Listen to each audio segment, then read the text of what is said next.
دا په نوکرۍ باندې او په نارۍ باندې او په کوڅه باندې او په ترانسپورټ باندې راشي کوم زه برباد کوم. محترم راشي دا خبر په غور واورو او بخښنې دعا کوو انشاءالله. محترم عزتمندو ووټ چې کوم دی دا ډېر لوی قوت هم دی او دا ډېر لوی چې کوم دی نو تاسو دپاره یو لوی ازمایش هم دی. هغه ازمایش څنګه دی؟ ځکه چې دا دا شهادت دی، دا وکالت دی، دا ضمانت دی او دا امانت دی. علماء کرام تشریف فرما دي د ټولو باره کې به د قرآن عظیم الشان په رڼا کې د ټولو باره کې غلط پر به تپوس کېږي. نو که غلط مو استعمال کړي نو سمو خیال دی ګرانه به شي که ګرانه به نه شي، او که صحیح مو استعمال کړی نو الله کریم به چې کوم دی موږ سره د رحم کرم معامله به فرمایي. یو بله خبره مې اوس اچانک ذهن ته راغله څنګه چې معلومه تاسو ته وکړه. ډېر خلک دا وایي چې دا خو عامي دی او د ده خو ګیر هم نشته، موږ ته ملا پکار دی. محترم او عزتمندو دا موږ ته قائدین زموږ مرکزي مشران زموږ مرکزي د جمعیت الاسلام چې کوم عامله او کوم مشران دي د دې انتخاب آی کړی دی، د دې ټولو کریډر به آی ته راشي او کوم قانون سازي کېږي په اسمبلی کې د اسلام باره کې کوم تحفظ کېږي د ختمینو د ناموس رسالت کوم تحفظ کېږي نو الحمدلله شوی دی او مخکې هم شوی دی اوس هم وشو او آینده به هم کېږي. خو چې موږ تاسو ووټ ځای نه کړو نو مثال درته پېښ کوم په غور سره واورئ. اکثر ذهنو کې زه دا وایم او هغې کې اکثر مشران پکې داسې مخې ته راشي چې کومو خلکو په 1971 کې ووټ استعمال کړی او مولانا عبدالحق صاحب رحمت الله علیه پاس کړی هغه وخت کې د لوخار صرف همدغه یوه حلقه وه، بلکې د لوخار نه علاوه د پېښور سیسه پکې شامله وه. مولانا عبدالحق صاحب رحمت الله علیه پاس شو 1971 کې، مفتي مامون صاحب رحمت الله علیه پاس شو، غلام غوث ازادي رحمت الله علیه پاس شو، سره د اتو نهو ملګرو. الحمدلله دغه ممبرانو 1973 کې پاکستان اسلامي آئین ورکړ، کمل د کلمې د اسلام په نوم ادا شوی تر دې وخته پورې اسلامي آئین له دا ملک محروم و. اگر که شیخ الاسلام سے ابتدا کې چې دستور ساز دغه ورکړي نو کار خو هغه هم به اتلو او بیا چې کوم 1973 کې دغه علماو اسلامي آئین چې کوم زموږ ملک عزیز پاکستان ته ورکړ نو په دې ووټ په قوت باندې دا دومره لوی کارنامه وشوه. دویمه خبره کم مسلې باره کې او کم عقیدې باره کې 90 سال لس کم سل کاله محنت سره او مسلمانانو شهادتونه ورکړو، جیلونو ته تلو، د مکابرو صحبتونه برداشت کړو، قسمه قسم قربانونه راتېر شوي، لیکن هغه فیصله نه وشوي. د ختم نبوت چې کوم قادیانیانو اور لګولی و په برصغیر په هند کې په پوره دنیا کې الحمدلله کله چې 1971 کې د اتلاه علما اسمبلی ته لاړل او هلته کېناستل نو د اسمبلی په فلور باندې دا خبره راوچته شوه بهر چې کوم دی علامه یوسف بن وري صاحب رحمت الله علیه او دننه چې کوم دی مفتي مامون صاحب رحمت الله علیه ملګرو دا مسله راوچته کړه. نو دا مسله الحمدلله د عقیده چې په هغې باندې دیانه سورتې بحث وشو الله کرم سره قادیانی مخکې دی کافر دی، کوم سړی چې ختم المنکر وي دی کافر دی، دی زندیق دی، دی مرتد دی، در اسلام نه خارج دی. خو مسله دا وه مشکل دا و چې مسلمان به قادیاني د کافر وویلو د قادیاني به مسلمان به اف آی آر وکړو دا مسلمان غریب به جیل ته تلو. خو چې کله په 1974 ستمبر باندې دا فیصله وشوه نو الحمدلله ثم الحمدلله مزید په 1974 کې په 1984 کې قادیانیانو باندې مزید نورې پابندیانې لګېدي. نو بیا څه چلو شو دا قانون هم پاس شو بیا نورې پابندیانې مو لګېدي چې قادیانی به ځان ته مسلمان نه وایي، قادیانی به ځان ته د خپل عبادتخانې د مسجد نه وایي، خپل عبادتخانې به د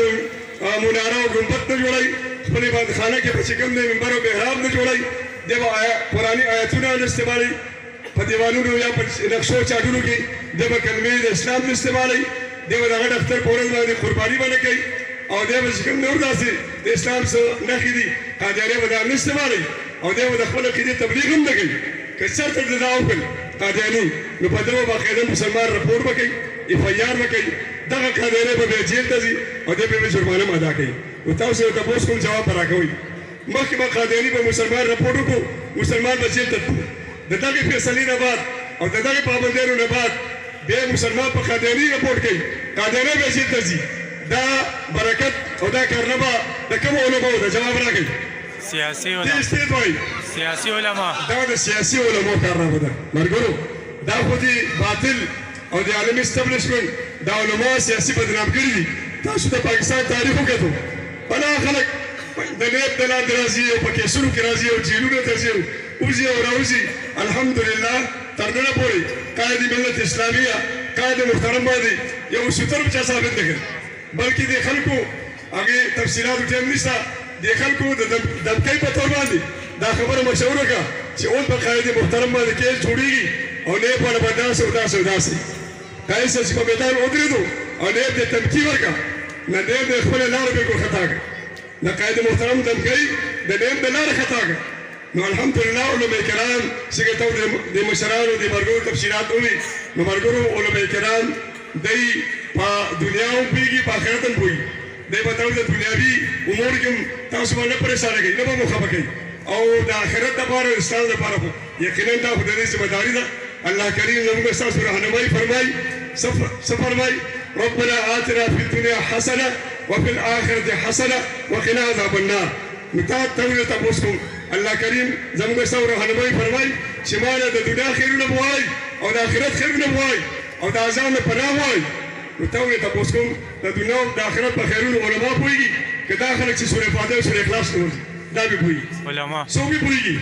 علما به پويږي نو محترمو کم ظلم 76 سال کې شوی چې بدلږي ظلم نه څنګه نه ځان دې طرف ته او علماو پښتیبانی شروع کو د ملاتړ شروع کو د دستبازو جوړ شو او دا ووټ چې ټول مرغوم ځای کړل اېدا پر توبه به سودا به ځای کوله دا علماء کرام ان شاء الله زموږه مکتبه دنیا هم غټي او دا علماء کرام مکتبه چې د اخرت هم غټي نو دې لپاره په 8 سپتمبر په 8 فروری باندې دې توګه کې مرাজি چې خټک داسې دی الحال پر خټک داسې دی لیکن خټک سے داسې دی بل زموږه فرید احمد خان سے داسې دی اجازه الله خټک سے داس دې خبر کې مرাজি بس ته سترګې پټه کا چې دې تشکیل څا کړی دی زموږ مرکزی قاعده وکړي چې زموږ مشر قائد محترم قائد ملت اسلامیه حضرت مولانا فضل الرحمن صاحب دې تشکیل یې کړی نو په پټو سره وټا شو ما به کړو چې مرګري یو مولوی سره ترې کو چې یو مرګري ماته وایي چې افغانې کس داسې دی اصل زه له ورکو کې زه ګناګار شم ما ورته وی وایس کړو چې دا وایس وزاره ته ورو نو ما ورته وایي چې ضرور ته وایا چې د دې تشکیل او د دې انتخاب زموږ مرکزی قیادت کړی دی په پټو سترګو ووټ ورکوا ته بالکل ګناګار دي نو دې لپاره خلک په توکو کې والي شي بعض ځای کې وایي چې دا ورکوټ ور دی خو غږ اخوا نو محترمو دا کوم معلومات درته وشو دا کوم مسائل درته بیان شو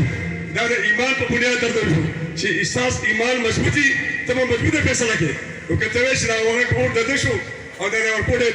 د شو نو آیا دا ورکوټ پر بیل ایمان شو او دا ورکوټ د بیل ایمان شو دې توګه کې هونه راځي راځي هونه نو دې لپاره اوس د الله مخکې وعده وکړي چې ان شاء الله په خپل هم په خپل یقینا خپل حلقه احباب کار رشتهداران دي کار تعلقدار دي کار لري او نږدې څومره د خپل دي ایته به موږ وایي چې تاسو دا اول کتاب ته ورګئ تاسو غاړه خلاصه ده ان شاء الله دا کتاب ولا خلک به دوله پاکستان هم ګټي تاسو له قوم هم ګټي تاسو له ذکر اسلام هم ګټي او کله تاسو 76 سال وګټل سمو ګټل اسمه ګټل تفصیلات ټیپ ستنه هر سمو ویل او پاکستان